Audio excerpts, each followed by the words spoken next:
So good morning, good evening, everyone. My name is Mohamed Sharji. Assalamu alaikum wa rahmatullahi ta'ala wa barakatuh. I'm a PGY2 in Diagnostic Radiology program here at the University of Toronto. Just to give you a brief introduction about myself, I did my med school back in Oman at Sultan Qaboos University. And after that, I did 1 year of internship back in Oman. Followed by that, I did a year and few months of diagnostic radiology training under the Oman Medical Specialty Board. And after that, I joined the diagnostic radiology program here at the University of Toronto. And it gives me a great pleasure to welcome you all in our session. I really hope this session would be beneficial to all of you guys. It's also, in addition to that, I'm really grateful and honored to have one of my favorite Torontonian people here and one of my close friends, Dr. Ayedh Alhajri. Dr. Ayedh, صباح الخير.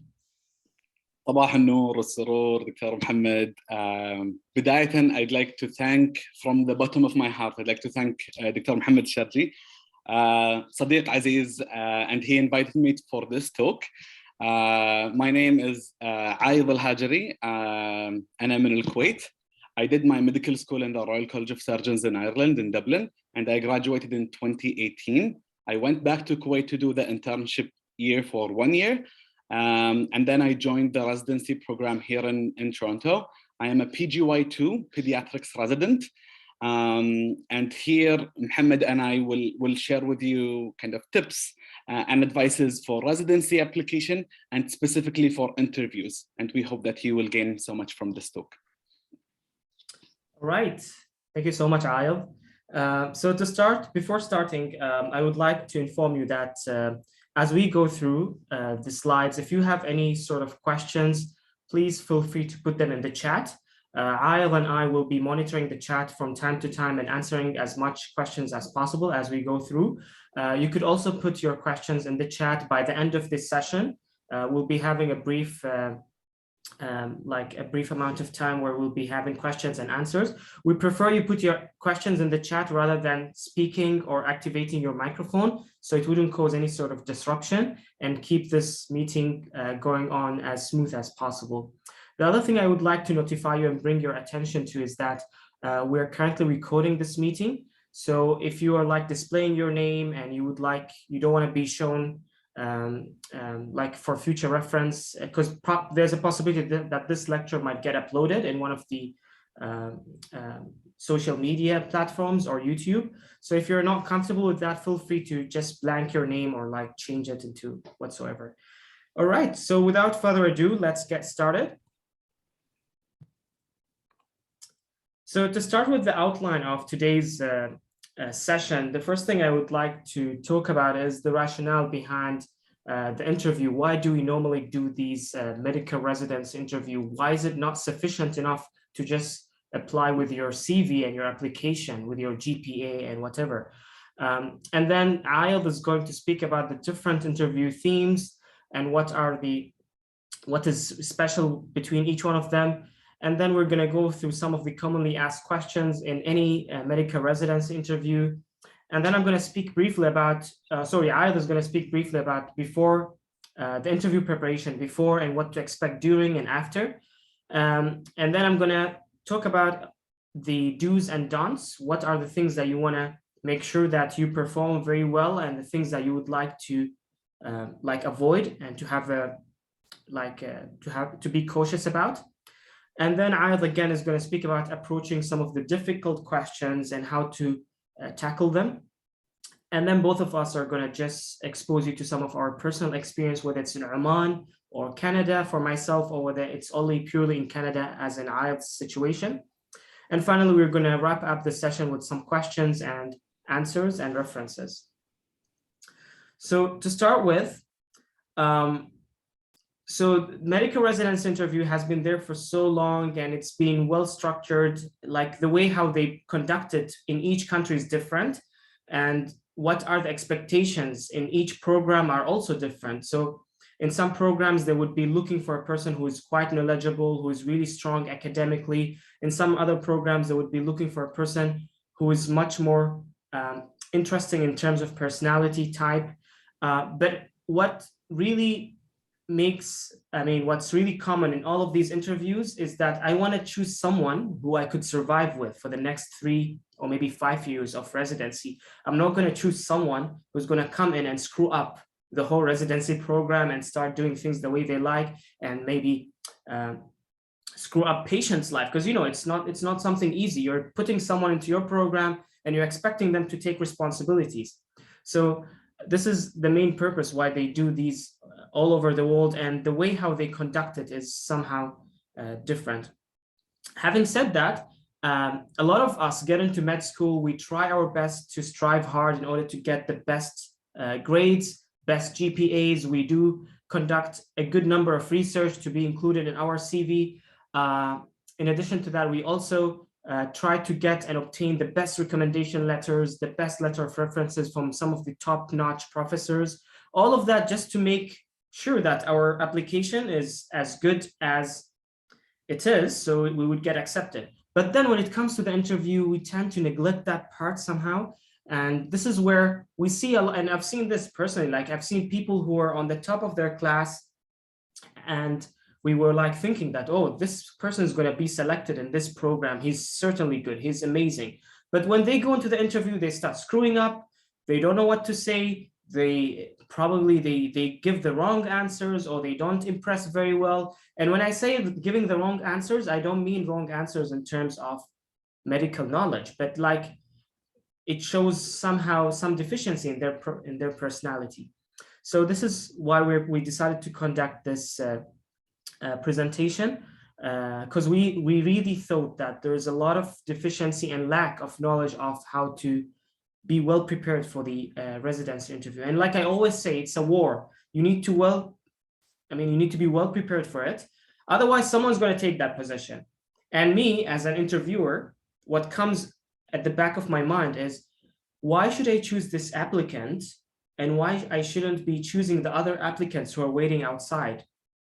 So that's the main thing that goes into my mind whenever I'm interviewing someone. So speaking about the candidate selection process, in every country, there's an entry exam before applying for residency. In Canada, we have the MCCEE, which has been recently replaced by the MCCQE1. In America, we have the USMLE, Step 1 and Step 2. In Oman, we have the OMSB. In Kuwait, we have the KIMS exam, which is specific for each specialty, and I'll correct me if I'm wrong. And then so we do your entry exam, and once you pass your entry exam, like out of 100% of the applicants, it will be filtered into like maybe 70, maybe 80% of the applicants, just so they would reduce the burden and the number of applications. And after that, you go through the residency selection process, where they go through your CV, they go through your recommendation letters, they make sure that you meet the minimum criteria, and then they call you for the interview. Now that's where the main game starts. It's not when you submit your CV. That's, everyone can do that. But once you get the interview, that's where you need to put all the effort. Because there's this saying, which I quote from somewhere from the internet when I was an intern: you need a good CV to get the interview spot. And all of us would do that. But you need to impress during the interview to be accepted. And unfortunately, many of us probably are still deficient in that. So just a disclaimer, Ayedh and I cannot guarantee you will be getting that spot. But what I could tell you for sure is that Ayedh and I are going to give you the tools and the equipments from our very humble experience. Okay, at least my humble experience. Ayedh is far more experienced than me. Okay, so way more humble. So from our experience, to give you those tools to make you well prepared for the residency, whether it's locally or internationally. And if you get it, that's well and good. If you don't get it, at least you've been well prepared for it. So this is why we decided to give this lecture. Ayedh, go ahead. Perfect. Thank you so much, Mohamed. I just want to echo Mohamed's saying in terms of, we will all prepare for the exams. We will all have kind of the CVs as good as we can. And then interview preparations, personally, I found it very difficult to prepare for, because the resources that I've had were very deficient, and I didn't have any prior experience in interviews in general. Even in med school, I didn't have kind of interviews. We went through kind of foundation year and then directly into medical school. So no interviews whatsoever. And it was very difficult for me to navigate through what resources would be useful and not. That's why we think this talk would be very beneficial, inshallah, for everyone involved. Okay, so here we'll talk about the different interview themes. I just want to bring this up for you not to be surprised at the day of the interview. There are mainly 3 different interview themes. The first one is the traditional panel.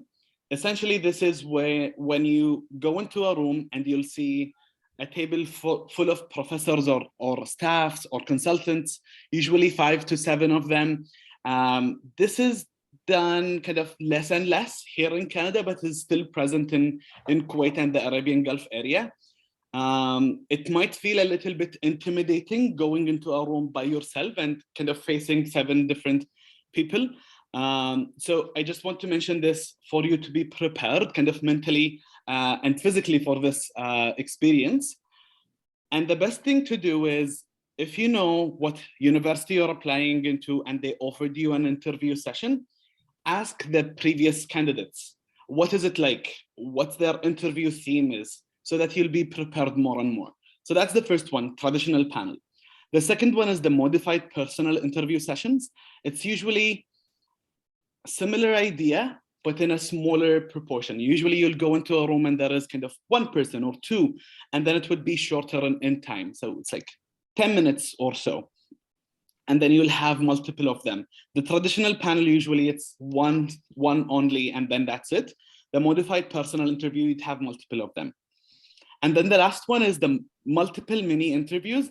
This is being done more and more commonly. I'm not sure in Oman, and it's not present in Kuwait, but it's present here in Canada, and it's being kind of more recognized as an easier way to mark candidates in an objective way.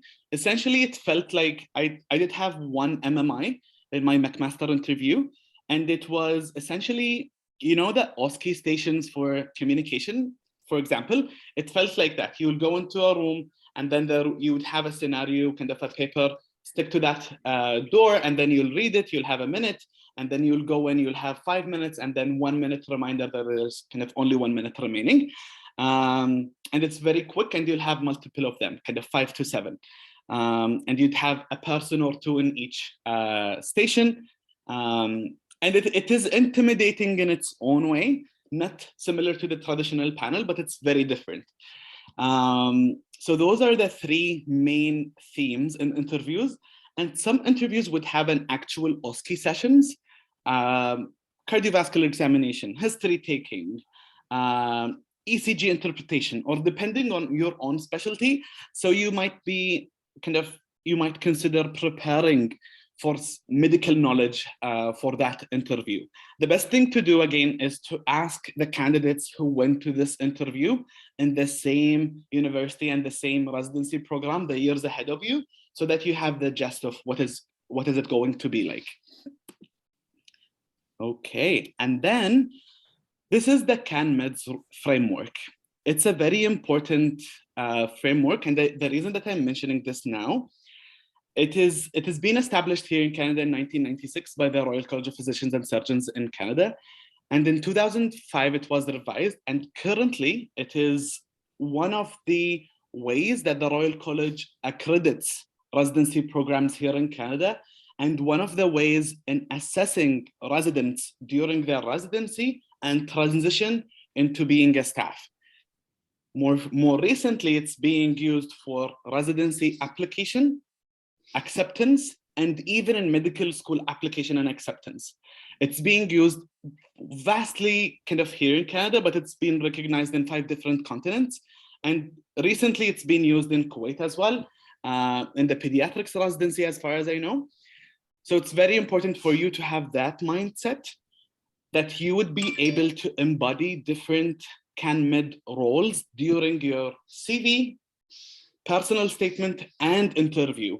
The 7 roles are medical expert, and as you see in the diagram on the right side, medical expert is the center of all of the other roles, being kind of good in the medical knowledge, having a good GPA, passing your exams, and having the requirement to enter the residency program. Communicator. Like for this, during the interviews, you'd have difficult questions about approaching difficult situations, approaching difficult colleagues or team members. And this is to assess how good of a communicator you are. And we'll give you some tips of how to answer that. Collaborator, and you can show this in terms like some questions during the interview would be, what is your most proud achievement? And you might bring up your proudest achievement, be authentic, be true, and bring aspects of being a collaborator in order to achieve this noble goal.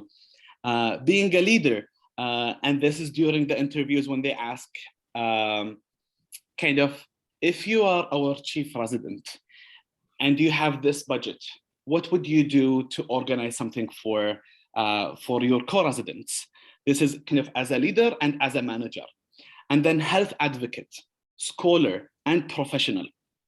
So those are different roles, and we have a link at the end of this session to explain more what CanMEDS is. And my strong recommendation is, when you apply to any residency program here in Canada or anywhere else, try to mention it indirectly in your CV and in your personal statement, as it will increase your chances very, very well.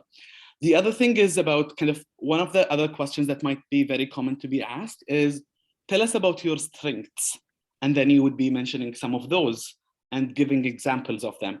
And then the other question that most of us would find it very tricky is, tell us about your limitations.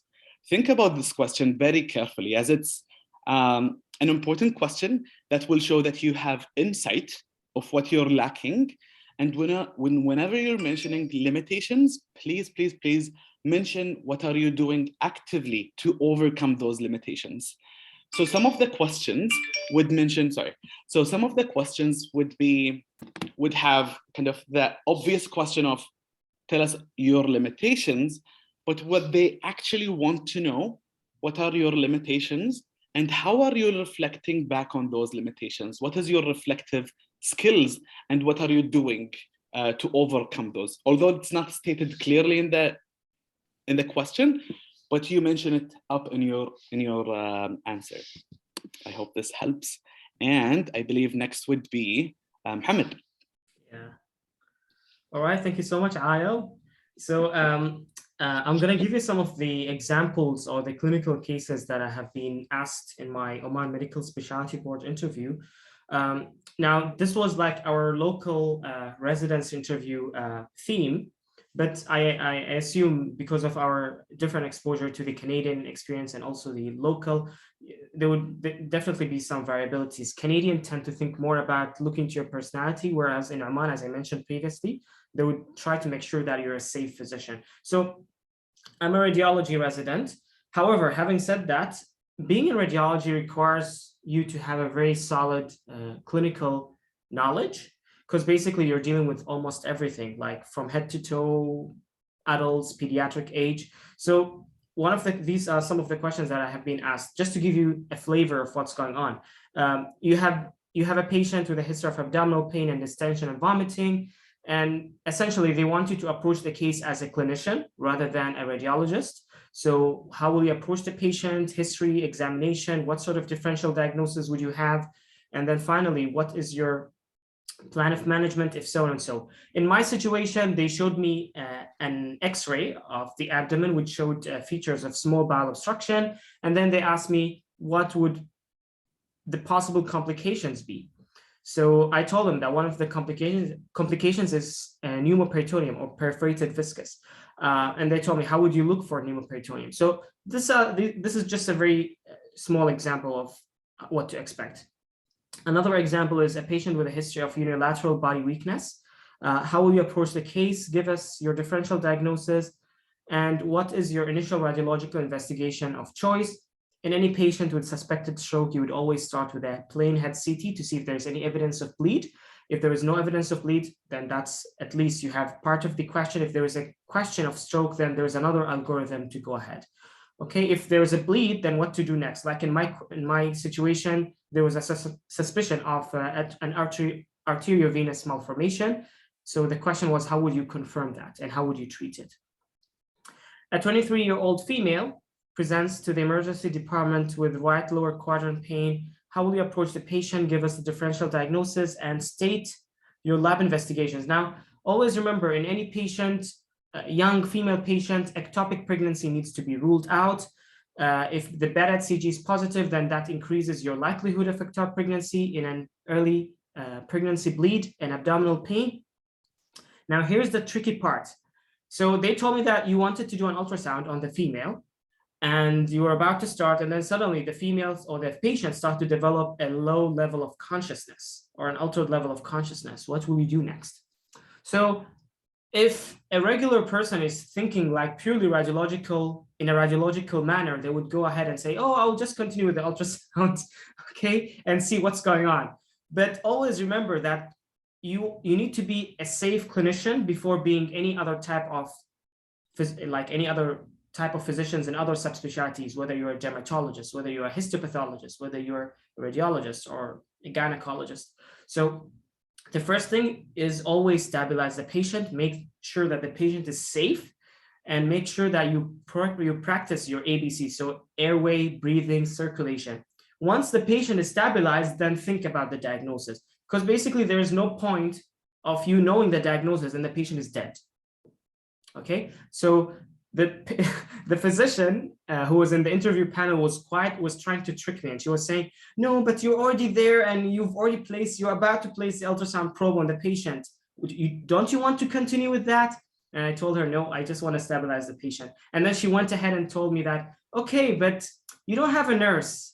And like for you to get all the equipment, you need to go to the other room. And I told her, I don't mind that. I will take the patient's bed and take her to the other room and connect her to the monitors and give her IV fluid boluses.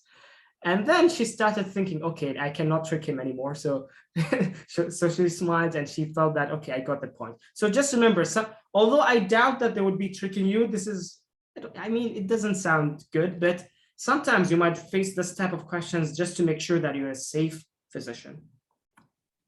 Okay, this is a question where essentially they wanted to see if you're practicing your role as a junior physician in consulting someone senior. So remember that in medicine, you don't know anything. There is no way you would know everything. No way, okay? There is a limitation for each level. As a junior, as a senior, even as a consultant, we still see consultants who would still ask other consultants about queries, about some puzzling cases, and it's fine, it's medicine, okay? So this is a question that was brought up. The surgeon on call calls you saying that he strongly thinks that the patient you did a CT abdomen on is still having a GI bleed, though the CT showed no evidence of active extravasation or active bleed. You reply that you are sure that there is no bleed, but he keeps on insisting that he thinks the patient is having a GI bleed. So the main purpose of this question was for me to say and tell them that, okay, I know I'm a junior resident, I know my limitations, maybe I might have missed something. Let me ask my senior who's at home. So don't feel bad contacting your senior whenever in doubt, even if they're sleeping at 1 a.m. in the morning, because eventually what really matters is the patient's safety. And patients should always come first. And always remember that patient always comes first. It doesn't matter whether it's the consultant, whether it's your senior resident who is at home or who is sleeping somewhere in the hospital. Remember that patient comes first. So I told them that in that situation, I would just I would speak to my senior and tell them, hey, would you like to check on the CT? Do you think that there is a small amount of bleed? Because the senior surgeon is insisting on that, and they think that there is bleed. There is another component which is probably not important for you if you're not applying to radiology, but basically there is the RBC tagged scintigraphy can detect very low amount of bleed at a rate of 0.1 mLs per minute. So that's another point, extra point for you. You have been called by the court as a witness and to justify what one of your radiology colleagues have missed on a radiological investigation. So this was an ethical question. And remember, there are no rights or wrongs when it comes to ethical questions. It all depends on the way and the process of your thinking. I always make sure that I always tell my colleagues, try to be political as possible. Try not to be biased to a particular area and try to give a reasonable answer. So you're like standing in the middle if you're not sure, unless if it is something really obvious. So basically, apparently my colleague missed a microcalcification on a mammography, which apparently later on turned out to be cancer. So what will you say about it? And how will you defend your colleague or stand against him or her? So this was a difficult question. And the way how I looked into it is that, and this is what I told them, I don't think my colleague did that purposely. I think they did their best. They worked hard in order to read the mammography images. And I don't think they missed those findings in a purpose manner. However, having said that, I still believe that my colleague should have asked someone senior whenever there is a doubt that something wrong is going on. So this is, I'm taking you back to the same point. Whenever you're in doubt, always consult your senior. Here's a sample of some of the residency interview questions, which I found from the internet from the University of Michigan. For example, why are you interested in this specialty? Now, this is a question you will certainly get. I'm telling you for sure. Why are you interested in internal medicine? Why are you interested in pediatrics? Why are you interested in orthopedics? Saying that I'm interested in that specialty because I like helping human beings is not going to do anything, because all of us got into this point because probably we wanted to help human beings. Okay, but you need to have a very powerful answer. So for example, in my situation, I told them that I chose radiology for several reasons. Number one is that radiology is one of the most highly advancing specialties in medicine. It's progressing very fast. Number two, radiology practices both diagnostic and therapeutic. Now we have the interventional techniques coming up, so that adds an extra point. And number three, it's the only specialty in medicine where we basically cover everything from head to toe. So probably it's the only specialty in medicine where if I speak to an internal medicine physician or a pediatrician or an orthopedic surgeon or a gynecologist, we would all be in the same page, because basically we have to study everything. So I really love that. Although there are some limitations in radiology, like we don't practice physical examination on a daily basis, but eventually something is, there's some good stuff and there's some bad stuff. I still love dealing with patients, to be honest.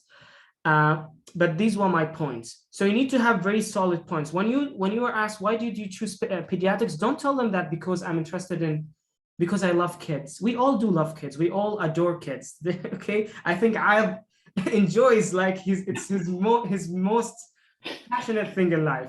So try to come up with a special answer. Yeah, I'd like to add some as we're adding different perspectives from different specialties. This is a very common question, as Mohamed have mentioned, and I was asked this question on multiple interviews, and my answer is I just want you to be very authentic in your own answer, this answer that represents you truly, and mention the true deep reason that you want to get into this specialty. For me, it's multiple reasons. Of them, being involved in pediatrics is very fulfilling and satisfying and very nice, because during my med school rotation in pediatrics, I saw how sick patients get and how quickly they recover. Pediatrics in comparison to adults and geriatrics are very different. Their interval of illness, and when you manage the illness earlier on, you avoid catastrophic and deadly and fatal consequences. And this is very fulfilling. And the other aspects of it being, it was the most rotation that I enjoyed my time in during residency, during my medical school. Friendly environment, very humble. All of the specialties are, but in particular, I found myself there with other reasons. So I just want you to be very authentic in what you think. This is the deep reasons that you got into this specialty. Okay, thank you so much, Ayedh. Describe a difficult experience in life and how did you handle it? So this is a very common question also, because eventually they would like to see how your skills in the capabilities of resolving an issue, okay? Because you will be dealing with people eventually, and people with different personalities, different types. So they would like to see that. In my Canadian interview, they asked me that you had a clash with one of your consultants or staff. Like the staff said, I want to treat this patient this way, okay? And the staff or the consultant's actually method is probably outdated. It's no longer practiced. How will you do? What will you do next? So like I mentioned before, always remember that patient safety always comes first. So I told them, number one, I don't want to make the consultant feel bad. Okay, that's for sure. So because he's my senior, I don't want to make him feel humiliated. Just tell him, hey, you did. I mean, the way how you did that management plan is wrong, and that doesn't make sense. So what I told him, I'm going to go back during the break and search for the latest literature, evidence-based literature about the management of that particular disease, and then go to his office while he's sitting alone and speak to him and tell him, hey, Dr. So-and-so, today morning you mentioned that this patient should be treated in this way. Having said that, I noted that there's this paper which was published probably maybe the last 3-4 years back, which stated that the way how it should be managed is this and this. Do you agree with that? Let's have a discussion. What do you think? So in that way, you tackle two things. Number one is that you don't make your physician or your consultant look humiliated in front of his junior colleagues. And number two, you resolve the problem in a good way. I'm sure that the consultant is going to look at you and say, hey, I'm really glad that you brought this up. And I think I did a mistake. Let's put the patient, or let's put them on this particular type of management plan. So this was one of the questions. Mm-hmm. What is your idea? Yeah, go ahead. Mohamed. I just want to add kind of a few points to this question. The idea of this question, of it being a difficult situation, a difficult scenario. So during my interview preparation, I got into a paper from the University of Toronto of how to prepare and answer difficult questions. And it's shared in the references at the end. So they've mentioned something very nice, which I still remember. Each question during your interview have 3 different layers. The literal, kind of the literal meaning of the question. It's like, describe a difficult experience. So this is the literal kind of question. And then the actual question, which might not be stated very clearly in the scenario. It's like, for example, in a difficult situation, what you did, and then sharing your reflection on this experience and what would you change in the future. It is not described in the question, but this is what they want to know, kind of how you dealt with it. And do you have reflective skills? And are you gaining kind of something from this experience? And then kind of the last layer is like putting it in a shiny way. So it's like telling a story. Whenever you're asked difficult questions about scenario situations, you want to put it in a shiny way. In other words, like it's like a story that has a beginning, a middle, and an end. So it's like, be very kind of concise and organized in your thought, so the receiver or the interviewer would have a very clear vision of what happened and how you dealt with it and what did you gain from this experience. So it's very helpful to have this in mind as well. Amazing. Okay, and then yeah, what is your ideal way to learn? Why does the method work for you? For me, for example, my ideal way of learning was I'm more into audio visuals. I like listening and watching lectures rather than reading textbooks. Some people would argue with that. Some people would prefer to read textbooks, or maybe they like to teach. So everyone has a different method of learning. Can you talk about an accomplishment that made you proud? Explain a time you were on a dysfunctional team and how you managed. How do your professional interests align with your residency program? And this is a very interesting question. So, for example, in my situation as a radiology resident, I've always been interested, and probably that's my passion, is that I love photography, and I'm also I'm a person with an artistic brain. I like art. I enjoy art.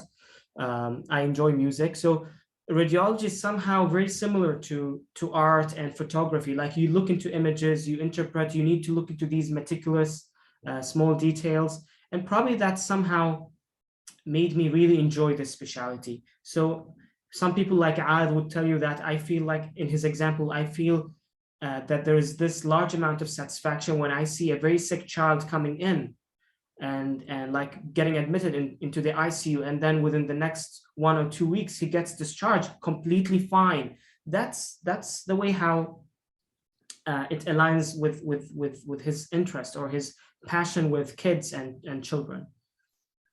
Okay. So Ayedh, your side now. Okay. So before we begin on this topic, I see there is a question on the chat. And the question is, what is your opinion in the Canadian Federal Skilled Worker Program, FSWP? Is it a reliable resource? To be honest, I am not aware of this program and I've never heard about it. Unfortunately, I can't help on that. Mohamed, do you know? Yeah, I saw the question and I thought I would reply on it whenever we get a good pause. But yeah, I don't have any experience or any information about the Federal Skilled Worker Program in Canada. So we both of us are the wrong people to ask. And I don't think it's related to medicine or medical interviews. So I'm really sorry to say that. Yeah, so sorry. Okay. Hopefully the next question we would be able to answer. Okay, so next would be interview preparation. So it would be in different parts: before the interview, during the interview, the day of the interview, or the night of the interview, the day of the interview, and after. So interview preparation, before. Please read your personal CV and personal statement very well before your interview, the night before or 2 nights before. Just as a refresher of what you've written, and as you might be asked about different aspects of your CV, for example, you did this research, so and so, tell us about it, or you are in a research project about this topic, where are you at this moment?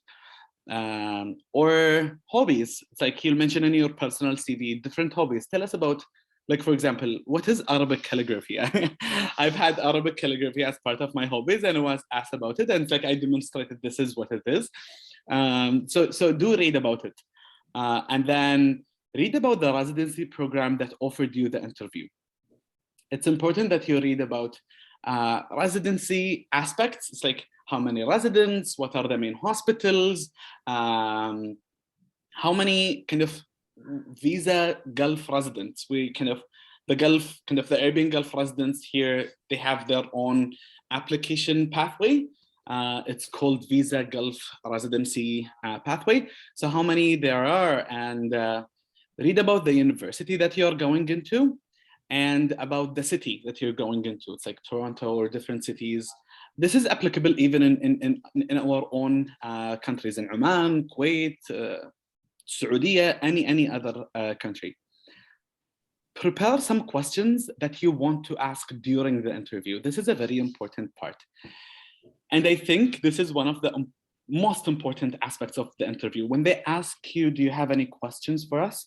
Please say yes, and prepare them beforehand. Don't think about them at the moment. So for example, and ask questions that are very important for you to make the correct decision. Are you going into this residency program or are you choosing something else? For example, for me, when I came for my interviews here, I asked about how resident parents are doing in your residency program and how many resident parents you have. As a resident parent, كنت نادوني أبو باني. When I came here, Bani, my son, was 10 months old, and I wanted to make sure that this residency program is welcoming for parents and accommodating and helping. So that was a very important aspect for me. The other question that was very important for me is, how many of your residents are appointed to their desired fellowship position in the fellowship program and the fellowship center? This is very important for me as well, because I want to go into a place that essentially will grant me a fellowship place when I want to change from residency and fellowship. So the gist of it, ask a question that is kind of important to you and will make you think more about this residency. Read about interviews in Canada. Commonly asked questions. And and CanMEDS. For this, we have resources at the end that will have a kind of overview of interviews and common ask interview questions and the CanMEDS. So it's very helpful resources. And then take your time to prepare your answers. My personal experience is I wrote the commonly asked questions and I wrote down my answers. And the take-home message from this slide is practice, practice, practice. With your family, with your close friends, with your colleagues. When you write the questions down and you write the answers down, practice them with your trusted ones. And what you'll find is when you share the answer out loud, you think, no, this actually does not represent me very well. It's like, I will change it. I will do this, I will do that. And then when you practice with someone else, ask them for feedback. Tell them, how did I do? How can I improve myself? Get feedback from everyone and kind of refine your answers accordingly.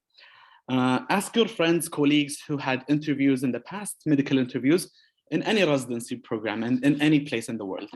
They would add to your experience and they would give you more in-depth knowledge. Okay, and then we'll go next. And then, so the night before the interview, this might be very it looks like straightforward, but it's a very, very important thing. Relax, try to relax. I know it's intimidating to have interviews. Enjoy your time, have a nice dinner and sleep early. Make sure you have your alarm at a reasonable time in the morning. And make sure that you have your interview formal professional attire clean and ready to wear in the morning. This is another question that we got asked frequently. It's like, what is a professional attire?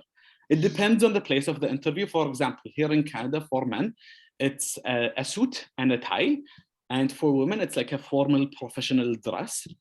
And in Kuwait, and I believe in Oman as well, is you can wear the kind of the traditional dress for men and women. بالكويت دشداشة وتروعقال is totally accepted, or suit and a tie for men. And for women, some female applicants who wear abaya outside will go into the interview wearing abaya, and that's totally fine as well. And I believe Oman is very similar in that aspect. Mohamed have mentioned a very good point for dress and attire is about perfumes. When you go to residency interviews, especially here in Canada or North America, try not to have any perfumes on. Don't wear perfume, because many of the centers here, for example, the hospital that I'm working in here is a scent-free place. There is no perfumes, as many of them are kind of allergic to perfumes, and it would be very intimidating for them, and it's like, it might leave a bad impression. So be mindful of what you're wearing and perfume-wise. And for female, about makeup, so be mindful about that as well. I'm not sure, Mohamed, do you have anything else that you'd like to add on that? No, I think you mentioned all the important stuff. Like in Oman, it's going to be the official clothing, which include for male, which includes the dishdasha and the msar. For females, it's going to be the regular professional clothing. Try not to overdress, like try to adhere with whatever is expected and accepted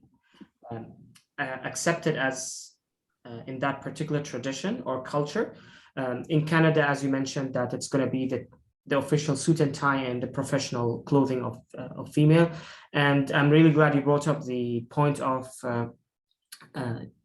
the fragrance and perfumes, because a lot of people are allergic and you just don't want to overdo it. So you might cause some irritation to the interview panel. And once you do that, they're going to take a very bad impression out of you. So do it adequately, but don't overdo it. Thanks, Ayedh. Absolutely, no worries. Just going back to the chat, I see the reply about it's about residency in Canada. About the question for Canadian Federal Skilled Worker Program. I know it's called residency in Canada, but it's actually about kind of medical and surgical residency programs or training programs rather than being a resident in Canada. So it might be different. So I just wanted to clarify that. Okay, the day of the interview. It's a very important day. Wake up early at a reasonable time. Pray on time. صلوا الفجر في وقتها. I found this very very helpful. Make دعاء. ادعوا الله عز وجل بالتوفيق والبركة. وإن شاء الله راح يوفقكم بإذن الله. Have a nice breakfast or lunch, depending on the time of your interview. If the interview is in person, plan to be at the interview venue 30 minutes in advance.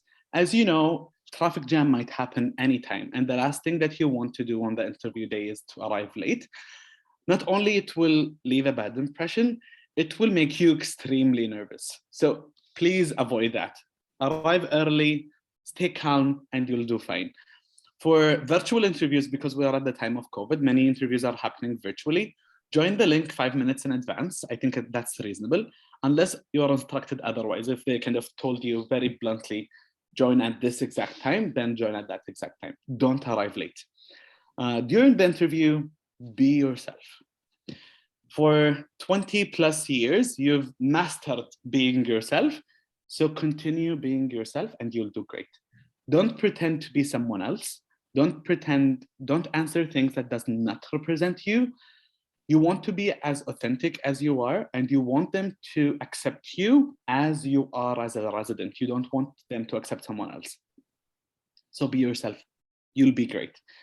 And then if there is any question, word, comment that you did not understand, that is totally fine. Ask them, can you please repeat the question? If you still didn't understand, you can ask them, what do you mean by this word? Or kind of, what do you mean by this question? And that's totally fine. When I was thinking about this before the interviews, I was afraid, to be honest, having a question that I don't understand, as I felt it might reflect badly on my evaluation, but it does not actually. It will show that you are very professional and you want to answer them correctly. And if you don't know something, you will say that I don't know, and that's actually a plus and a bonus. So if you don't, that's fine, ask them and you'll do fine. And then after the interview, reward yourself with a coffee, nice walk, restaurant, kind of a gathering with your family or friends. And then it's always nice to socialize with other candidates on the interview if you were on the same day. My personal recommendation is not to go into interview details and questions with the other candidates, just to avoid intimidating them or that you might feel bad about your answers. So leave it completely and just socialize, laugh and smile and kind of have a nice chat. But you still, from my personal experience, you would still have the urge that you want to speak about the interviews. You want to speak about the questions that you've got.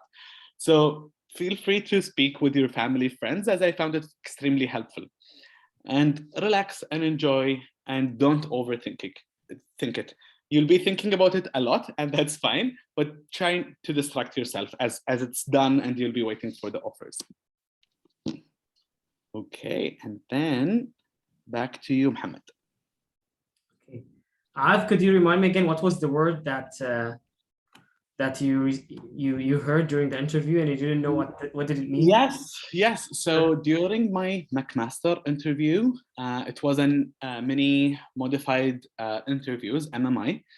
And one of the sessions, we've had a paper in front, kind of stick on the door, and they've had 8 different words or characteristics.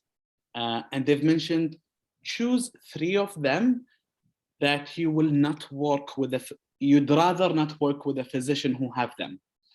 And one of the words was condescending. At that time, I didn't know what condescending means. And it's a very important aspect of my question, because will I choose this or I will choose something else? So I asked them straight ahead, can you please explain to me what condescending mean? And they were very happy to explain it. And then actually it's like, I don't work with someone who is condescending. Condescending essentially is someone who is looking down to you. يعني ينظر إليك بنظرة إن أنت منو أنت ولا شيء أنت condescending يعني it was a very important word in the question and I asked about it and that was totally fine. Amazing. So on the tips and advice section, I think Ayedh has mentioned a lot of them. I'm just solidifying some of the most important ones. So as he mentioned, that always prepare at an early time, write down the questions and formulate your own answers. Trust me, you have no idea how much this is helpful, because there's a huge difference when you go into the interview and you have at least an expectation about what sort of questions you would be receiving and what are the answers that you have prepared. Okay, it increases your level of confidence. It makes you more aware of your answer and way of speaking. It makes you more aware of your body language, rather than going into the interview and just, I'm just going to go in and whatever they ask, I'm going to think about the question and then answer them. Trust me. For me, I literally had to practice for at least 3 weeks, if not more, like starting to write down the questions and then practicing with myself and with my friends. It took me 3 weeks. And I always mention practice with another friend who is applying either for the same program or for a different program in residency. You have no idea how much difference they would, or how much issues or mistakes they would tackle while you speak up, and they would tell you, hey, in this particular statement, I didn't like the way how you brought it up. It makes you feel less confident. Try to change it. Try to add this. Try to remove this. It makes a big difference. So I mentioned about practicing with a friend, and time your answers. You know, you're having like at least probably maybe 15, 20 minutes interview, and that's it. If you're lucky, maybe it goes up to 30 minutes, but that's it. So you need to make sure that your answers are within a timely fashion. Work on your confidence level, and there is no way to do that unless if you practice. Memorize your CV, and I'm not kidding when I say memorize your CV, because they're going to go through your CV and then they're going to see that there is this research that you did in, I don't know, 5 years back. And they're going to ask you, what did you do in that research? Tell us more about it. And if you can't recall the meticulous details about that research or that particular activity that you did, it wouldn't reflect in a good way. Attend your interview with professional clothing. We've already mentioned that. Maintain good eye contact and body language. You have no idea how much important it is to maintain a good eye contact, because it tells that you're having a good communication skill and that you have a good confidence level with whoever is asking you these questions. So try to keep that in a very good maintained way. Bring a file that contains your certificates and important documents. Sometimes you might have done some particular exams, maybe an IELTS exam, which the result came back after the interview request or interview acceptance. So you just put it in your file and tell them, by the way, I have some extra files if you need it, or if they requested for that. Usually they wouldn't ask, but in case, just keep it handy. What not to do: never act arrogantly. Never. Okay. And always make sure that you don't argue with the interviewer, even if they're 100% wrong and you're 100% right. You're the one in need here. Okay. And keep in mind that those people have been interviewing for so many years and they have so much experience. So if there is any sort of like clashes or anything, just remain quiet. Try to tackle it in a good way. Oh, I'm really sorry for that. I will read about it. I might maybe read around the case, but don't argue at all. That's a lethal mistake. And never act arrogantly. Don't make up accomplishments or facts that are not true. Okay. Sometimes they would go through your CV, and this happened with one of my colleagues. Although he was true about it, but it just reflects. So one of the interviewer was going through the CV, and then he saw in hobbies that the person loves to travel. And he was like, okay, you love to travel. Where did you travel? I would like to know, where did you travel? What activities did you do in these travels? Okay, what cities have you visited? What sort of transportation have you used? So they were like literally that meticulous. For example, in my situation, one of my accomplishments is that I got the golden medal in photography in Abu Dhabi. That was years back. And they looked into the CV and they noted that. Then they told me, oh, we could see that you got the golden medal like worldwide. It was a big accomplishment for me, and I'm not bragging about it. I'm just saying. So they asked me, like, could you please show us the picture or the image that won that golden medal? And to be honest, I wasn't prepared for that, because basically the image was on Facebook. And I couldn't access my Facebook, but I showed them some of my images which were really good for them to understand that I do practice photography. So they were like, okay, it seems that you are a true photographer. So don't make up any accomplishments. Don't act outside your usual character. Ayedh has already spoken enough about it. Overspeak. Don't overspeak or answer outside the context of the question. Remember that you are having a limited amount of time. So adhere with whatever they ask and adhere with the context of the question. And now I'm going to speak about some of our personal experiences. For me, I did my first interview in radiology at the Oman Medical Specialty Board. And then I did another 2 interviews in order to be applying abroad. And then I did an interview in McGill University. Prior to McGill, I did an interview at the University of Toronto, and I did another interview at the University of McGill, all in radiology. So if there was any differences between the local version of the interviews and the international or the Canadian experience, I didn't see that there's a lot of differences.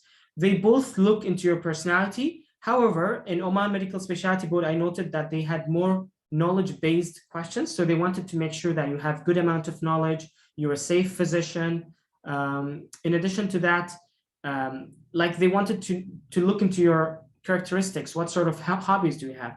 And University of McGill and University of Toronto, it was more of like, we wanted to know more about your personality, your ethics, your work and social life. And these are some of the Canadian interview questions that I have received. I have mentioned some of these Oman related or Oman Medical Specialty Board questions earlier. This is the Canadian version. So I already mentioned about how would you deal with a conflict with a colleague or consultant. Tell us about a thing that you regret from the past. This was a very difficult question because for me, I started thinking, what did I regret? And then I think my answer was, I told them that I think I'd rather have spent more time with my family and friends during medical school, because we all know medical school is quite stressful and you would be spending so much time studying and preparing for your exams. And I felt that maybe at that time, as I was trying to cope with that, I didn't give enough time to my family. And that's probably one of the things that I regret. But now I could say that I'm better in time management and I could have that balance between work and my social life. How do you deal with stress? This is really important because actually everything is important. But you know, I don't want to accept someone in my program who's not well aware of how to deal with a stressful situation, because residency is very stressful. You will be dealing with, if you're doing internal medicine or pediatrics, you will be dealing with blue coats, people who are arresting. How will you resuscitate them? You will be dealing with emergencies, people with GI bleeds. In radiology, sometimes the surgeon would come down to the radiology department asking if the patient has like a closed bowel loop obstruction, and you would be clueless. Is it a closed loop? Is it a single loop or like a single transition point bowel obstruction? You need to know how to deal with these stressful events. Not only that, but you will be also having continuous amount of pages and people are paging you all over the hospital. Hey, we have 10 admissions in the emergencies or 10 people for you to see, please come quickly. And then the nurses will be calling you on the other side, please come, this patient is not doing well. So how will you deal with that? So you need to come up with your answer. You made up a clinical mistake, what would you do next? And this was a question that was related to a patient who I did an ultrasound guided hip injection and I did it on the wrong side. So rather than doing it on the right side, I did it on the left. So how will you deal with it? Remember, whenever you do any mistake, number one is to tell the patient, okay? Or maybe you could tell your senior, first of all, tell your senior, keep them informed. Number two, document in the system that I did this, explain to the patient what you did, apologize, tell them that I did a mistake and I'm really sorry. Make them informed, because eventually that's the patient's body. And believe me, trust me, we all do mistakes, all of us. I still do mistakes. Everyone does, even a consultant does mistakes. It's totally fine. But the problem is when you do mistake and you cover it up and you don't inform anyone, that would be a big issue. Because if the patient knows about it and they're like keen to take you to the court, they're going to take you to the court, and it's going to be a big medical legal issue. So make them aware, tell them, apologize, I did this, it wasn't by purpose, but I just wanted to inform you. I've already spoke to my senior and I've already documented that. Okay. If you were given a day off, how would you spend it? This is basically a question to test your capability of planning earlier, to see if you have, like, how would you plan your day ahead, or if you have a social life. So for me, I told them on my day off, I would wake up in the morning, go have a run on the beach, and then maybe have my breakfast and cup of coffee in one of the nice like breakfast restaurants very close to the beach.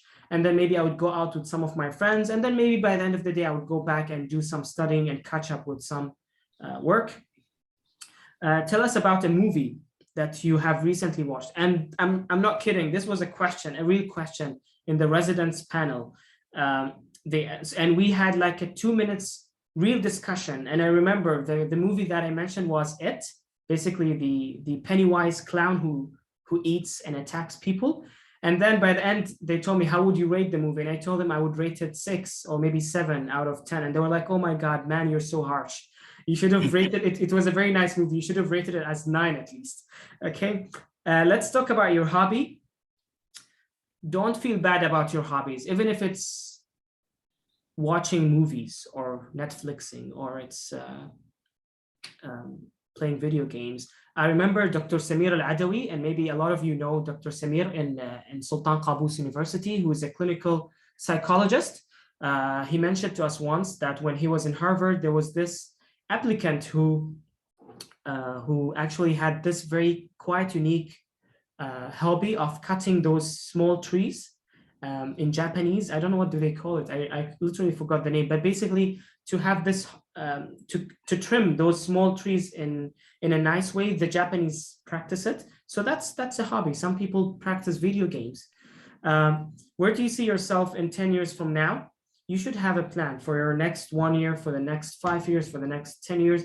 And obviously any particular successful person or any particular successful government would always, like we always have الخطة الخمسية, الخطة العشرينية.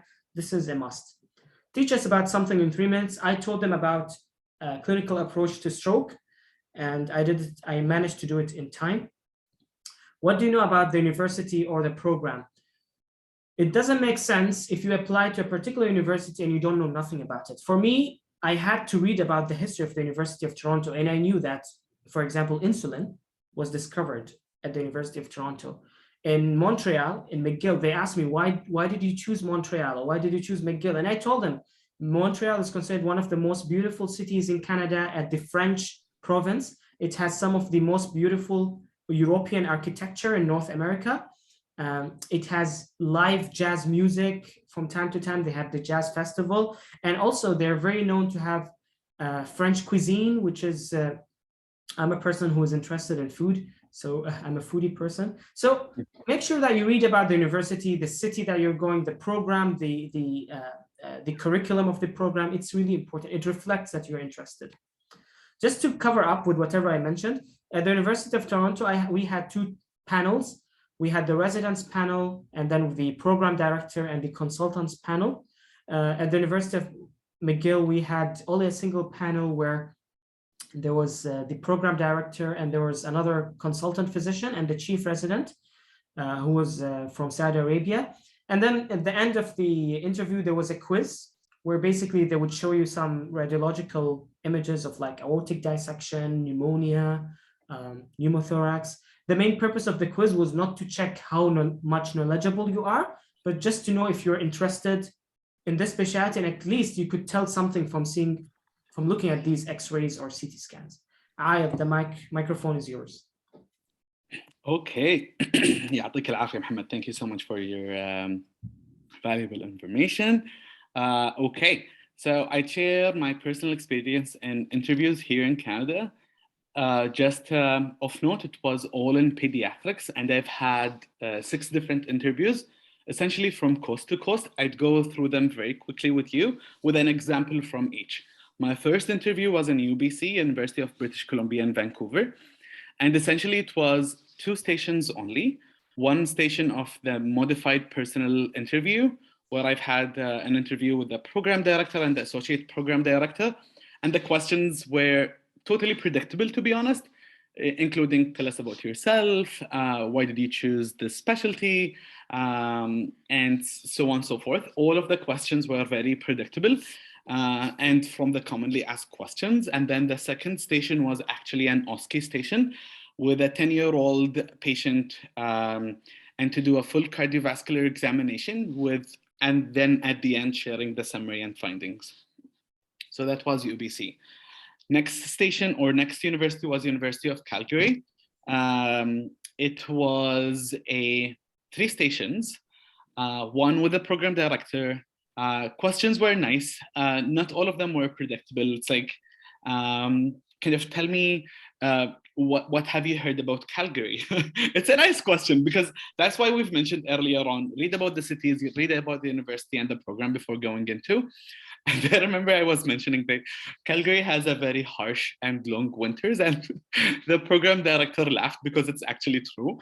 And then another station with the chief residents, 2 chief residents, and they've had the question about if you were the chief resident and you're planning a resident retreat and you have this amount of money, 500 Canadian dollars, what would you do and how would you organize for this? This is to assess your bringing back the CanMEDS roles. This is to bring back the manager and leader role. So it's like, how would you distribute the money and how would you create this activity? And then the last session was with a medical staff, a general pediatrician, and it was some of them non-medical question, but some medical question. For example, what are the red flags or how would you approach headache in a 3-year-old child? So it's like a generic approach. And then mention the red flags of headaches in pediatrics in general. So it's like some medical questions in there. So that was for Calgary. Next was the University of Toronto. And to me, it was the most unpredictable interview. So for example, kind of tell me about yourself. This is very generic and you'll have more essentially in any interview. And then the program director have asked me, I see that you graduated from Ireland in 2018. Tell me about your Irish experience. It's a very open question. And I think when I've mentioned earlier, there is the literal meaning of the question and then the actual meaning of the question. They want to see how did you view your Irish experience? Because essentially, you would view your Torontonian or Canadian experience when you go back home, and they want to see kind of what kind of person you are, kind of looking into things, being realistic, optimistic, pessimistic. So that's kind of, I think, the gist of the question. So that was, I've had 4 MPIs, kind of modified personal interviews, one with the program director, one with the adolescent medicine staff, and she asked me a question, tell me about the difficult situations that you've been into during medical school or being a medical doctor, and one with an emergency physician staff. And he was asking me about kind of what's your proudest achievement? This is one of the common questions.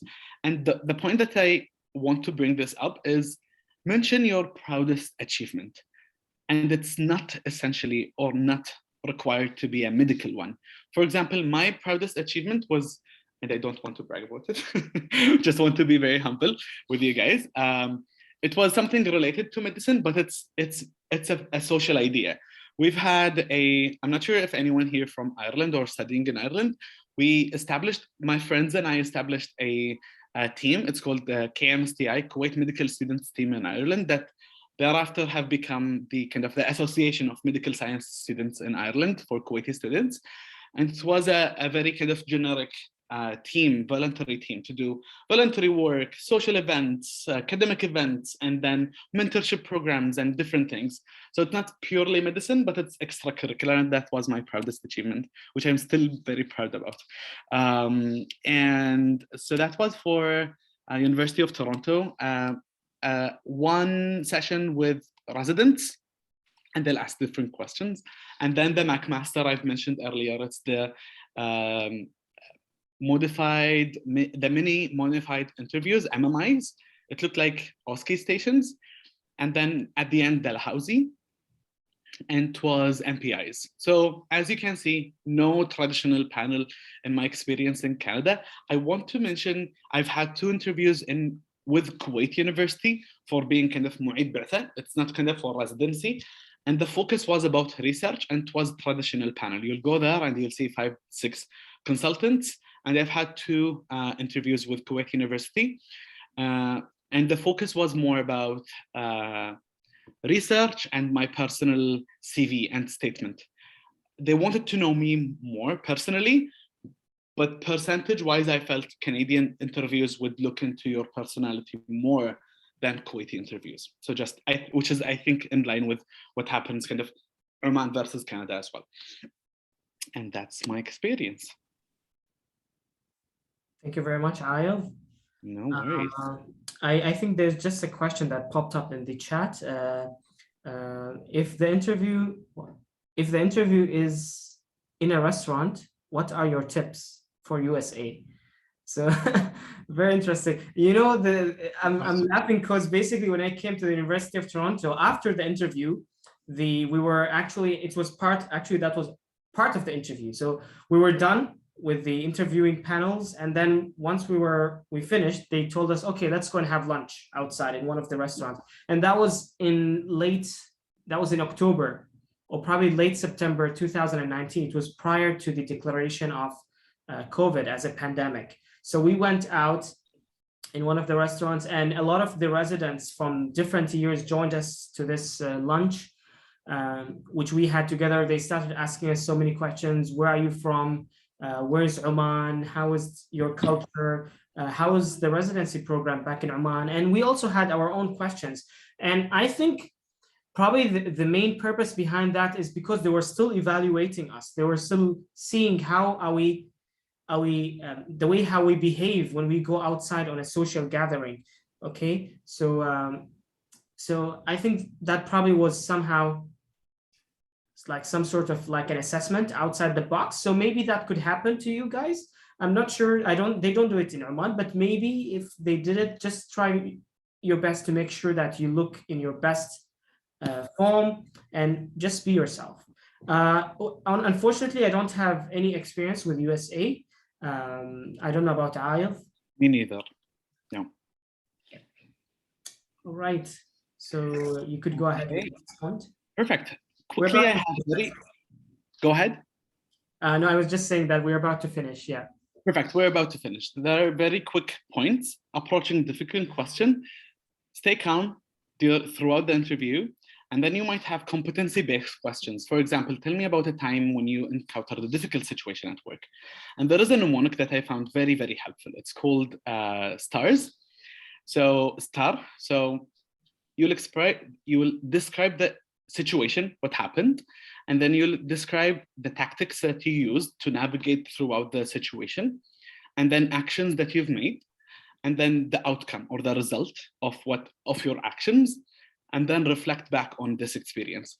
Reflecting back on this experience is a very important point because not every resident will reflect, and that will show that you have this reflective skills and mindset, and that's very helpful. Next is approaching the other kind of difficult questions about difficult colleagues or ethical or professional issues. For example, what would you do if your teammate always comes late? So you can use the mnemonic SPIES. So seek information, know what's happening, why is he coming late or she is coming late? And then address patient safety. It's very important, paramount for every physician to address patient safety. And then do an initiative. So try to help, ask your colleague, how can I help you? What can I do for you? And then if nothing helped and the colleague is still coming late, you can escalate to your senior, your consultant, or whatever. And then you do support your colleague because you're still, this is your teammate, you're all in this together, so you need to help them. So those mnemonics, I found them personally to be very, very helpful during my residency interviews. And it's found in one of the references that we'll be sharing with you at the end, which I think we're approaching the end. Yeah. Thank you so much for being in this talk. Again, I want to thank each and every one of you, and I hope that you gained so much from this. And thank you so much for my friend Mohamed for inviting me. And I believe this is the time for questions.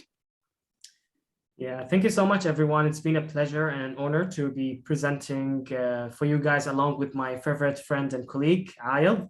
And Ayedh is going to go through some of the references and what does he recommend. However, having said that, if you had any particular queries about the residency, whether it's in Oman, in Kuwait, in Canada, feel free to shoot us any questions or queries through our emails. You could take a picture of the current page. I would also like to extend my thanks to the Association of Kuwaiti Doctors in Canada.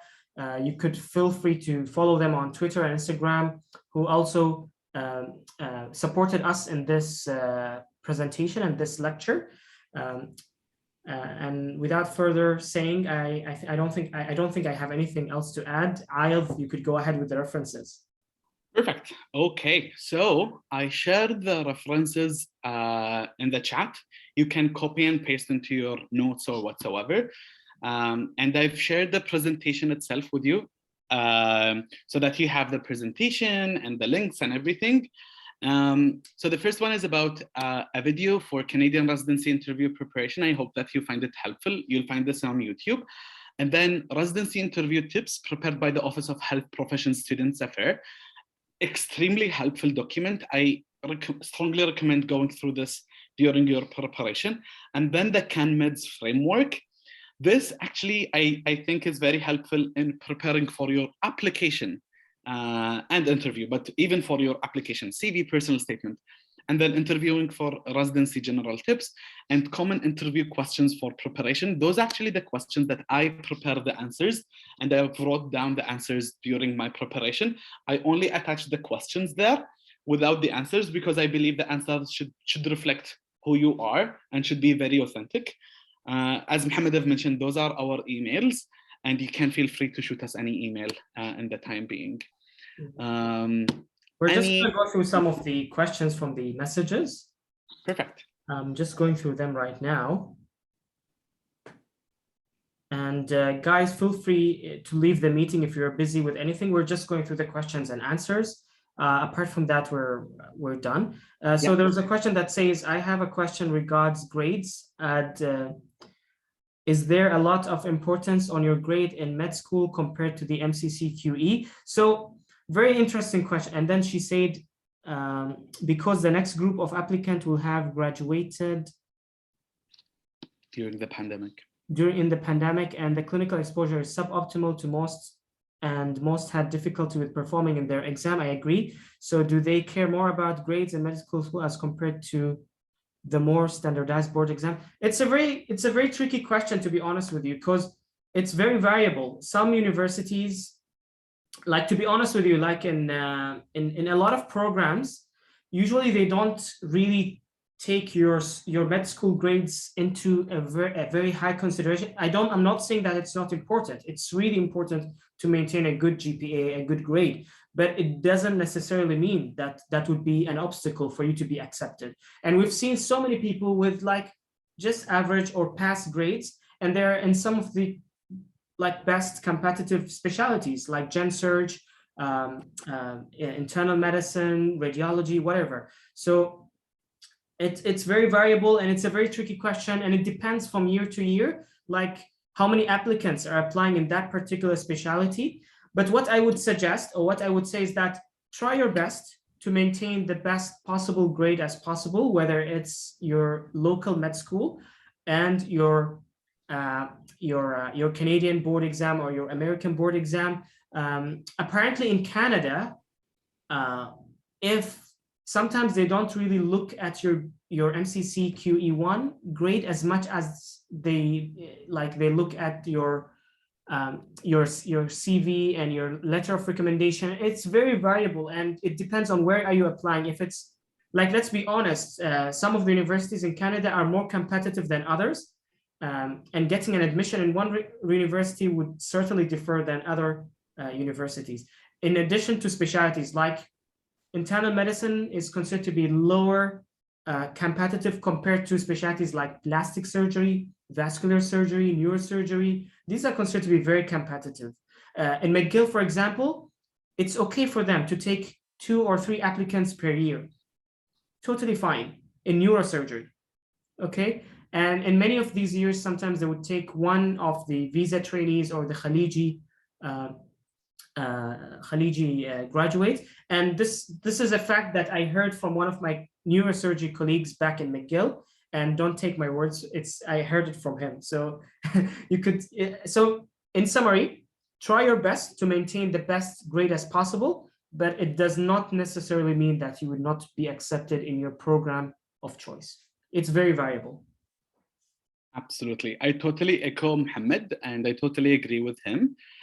This is a very common question for each residency program. And at the moment, the Association of Kuwaiti Doctors in Canada, it's called Kuwaitis, but it's essentially for everyone from the Arabian Gulf countries, as we're all kind of brothers, and it's like Khalijuna Wahid ala qawlatahum. We are working on a manual at the moment. It's called the kind of Kuwaiti Doctors in Canada manual, Dalil الأطباء في Canada. And essentially, one chapter of this manual is speaking about different specialties in Canada. And we're approaching how to increase your acceptance in each of those specialties. As Mohamed have mentioned, there are competitive residencies and less competitive residencies, but everyone have agreed that the residency kind of reviewing panel would review your application holistically. They would see your grade in the medical school, they'll see your MCCQE, and as important, they will see your extracurricular activities, your hobbies, and your achievements outside of medicine. So they look at everything, not necessarily your grade only. So there is no one thing that will make you get the interview, and there is no one thing that will kind of get you not have any interview. It's like everything all together combined. So work on everything, and grades, you can't change them. It's like once you have the grade, you can't change it. Try, as Mohamed have mentioned, as best as you can, but that's fine. They'll see everything all together. And they'll focus on the CanMEDS role, as I found very important during their application here in Canada, at least. Yeah, I think there's a question for you, Ayedh, from a Kuwaiti. I'm not sure if it appears to you, but thank you. Just a quick question. Can you tell us about applying to Canadian residency as a Kuwaiti student graduating from Ireland? Perfect. I don't see the question, but thank you, Mohamed, for sharing. They direct messaged me for some, maybe because I'm the host. I don't know. Maybe. So that's a very good point. When you go to the link for the AKDC Canada, Twitter and Instagram, there is a video that we shared for applying through KIMS. Essentially, you need to do your internship in Kuwait and then apply during June or July. That's the period when KIMS will announce the scholarship programs to Canada, and then you'll apply. We have a full video about that on YouTube that you can see, and you can follow the accounts as we have the manual coming up, hopefully in February or March. That is very kind of describing the whole process. Okay. I think there's another question here. Yeah. Do we have to take? Yeah, go ahead. Do we have to take the MCCQE Part 2 once we get accepted into the residency program, or is it only required by Canadian doctors only? Mohamed. So for the current, you know what? Just to be on the safe side, let's go through this question, which came first. Okay. Once you get, I think this was also a direct message. Once you get an interview, do med school or MCCQE grades matter? So we've already discussed about this previously, but what I could say, once you get the interview, you're in the golden stage. Like now, whatever you scored, it's khalas. They've already gone through your CV. They made sure that this is an appropriate applicant. And now what we want to make sure is that he's a safe and appropriate candidate to be accepted into our program. So at that point of view, or that point of time, basically your grades, I would say, doesn't really matter as much as your performance in the interview. So, because basically, why would they call you for the interview if they were not happy about your grades from the very beginning? So, just to make you reassured that even if your grades were not that good, but you got the interview, خلاص, you go ahead with the interview and you try to impress.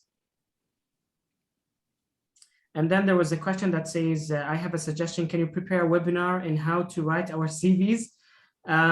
We'll look into that. That's a very good suggestion. Thank you so much. We'll have a look and we'll take it into consideration.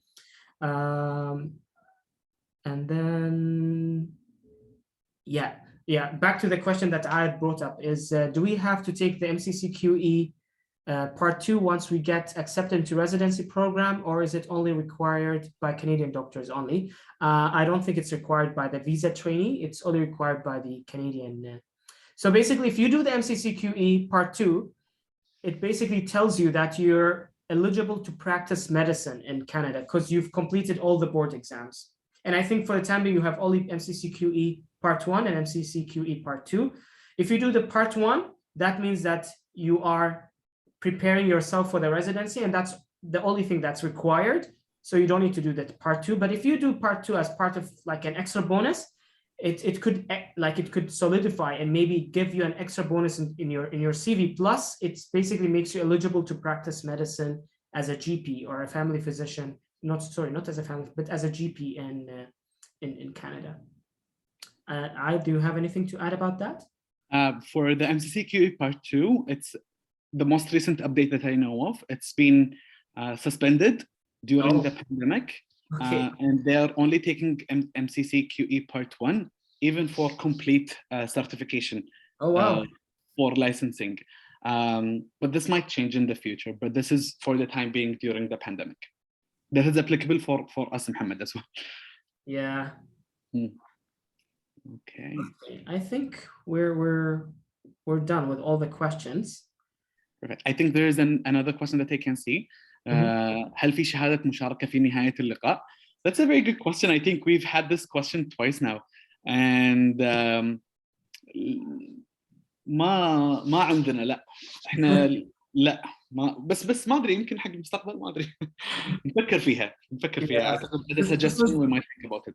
Yeah, this is just more of like informative session. There's it's not like a something to be certified for.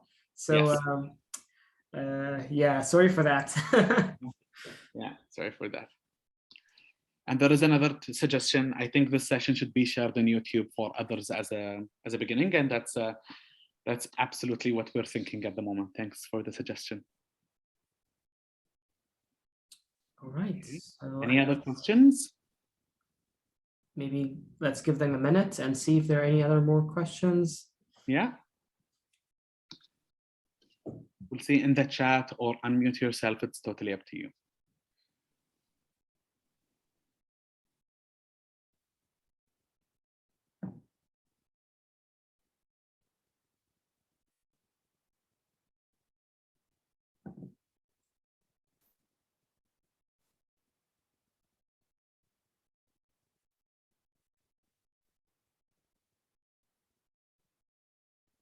Let's go until 11:04. الساعة 11 4 دقائق.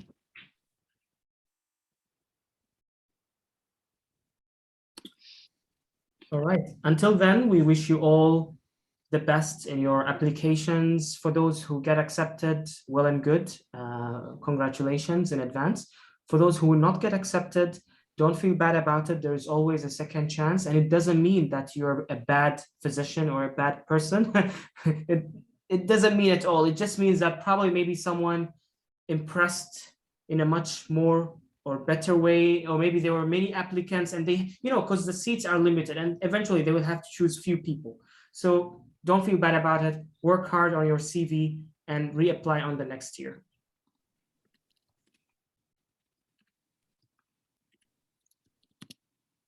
All right. Ayedh, do you have anything else to add? I think we're all done here. I think we're all done. Best of luck. بالتوفيق إن شاء الله. الله يسهل أموركم. And it's been a pleasure talking to everyone. Amazing. Thank you so much, everyone.